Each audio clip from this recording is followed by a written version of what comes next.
welcome to Coffee with Cassie. Today we have with us Crystal Williams, who's the Director of Student Financial Aid and Scholarships. Thanks for being with us today, Crystal. Thanks for having me today, Cassie. As a student, I found it really helpful to have financial aid going through classes. Can you give us some tips on how students can keep in mind some things as they're seeking financial aid help and scholarships? The real key to the process is starting early. You want to start early.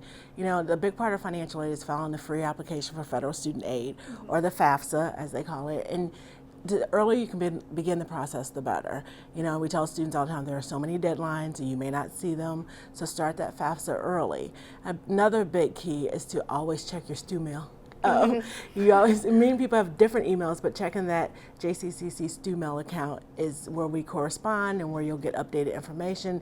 So file the FAFSA early, check your STU mail, and do our scholarship application. The college alone gives over $2 million in scholarships every year, but you have to apply. So getting that app in before the scholarship deadline is key as well.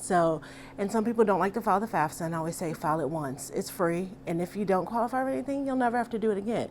But that first year you could. It may not be federal aid you qualify for, but it could be institutional aid or even outside scholarships. Some of them require the FAFSA, and I encourage people to look for outside scholarships, and that process can begin as early as October for looking for outside scholarships. And there's scholarships for everything, for wearing glasses, for being a tall woman over 5'10". Right.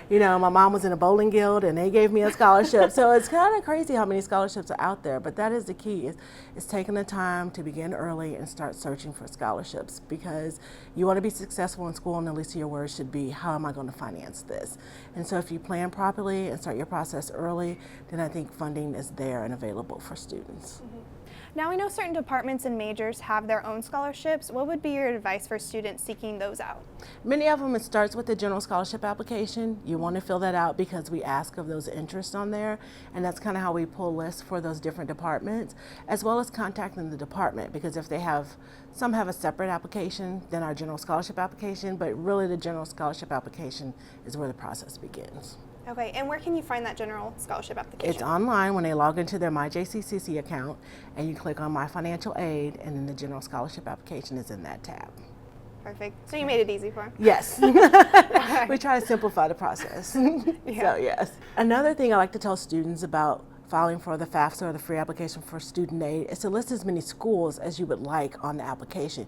You can list up to 10 schools. So I always say, look at your plan A's, your plan B, and list all your options. That way, if your first plan doesn't fall into place, you've already applied for financial aid at the next institution. There's no penalty for doing that, and there's nothing they can use that for except for your financial aid purposes. So definitely list all the schools you want to attend on that application. Right, and I know a lot of students, they're going to another institution, but they might be taking a class here at Johnson County while they're in their classes at another university or anywhere around the world. How does financial aid work with that? Okay, well, you really can only have financial aid at one institution. However, we have things that are called consortium agreements, where we set up an agreement with your home institution so that you can receive aid for all the classes that you're taking. And they make sure that the classes can transfer in, and then they use that agreement so that if you're at 9 hours at one school and taking 3 hours here, then you're considered a full-time student still. Well, thank you so much for meeting with us today, Crystal. All right, thank you for having me. That's all for today, but you can go to more videos with the Coffee with Cassie menu. And don't forget the old Chinese proverb, tell me and I'll forget, show me and I may remember, involve me and I'll understand.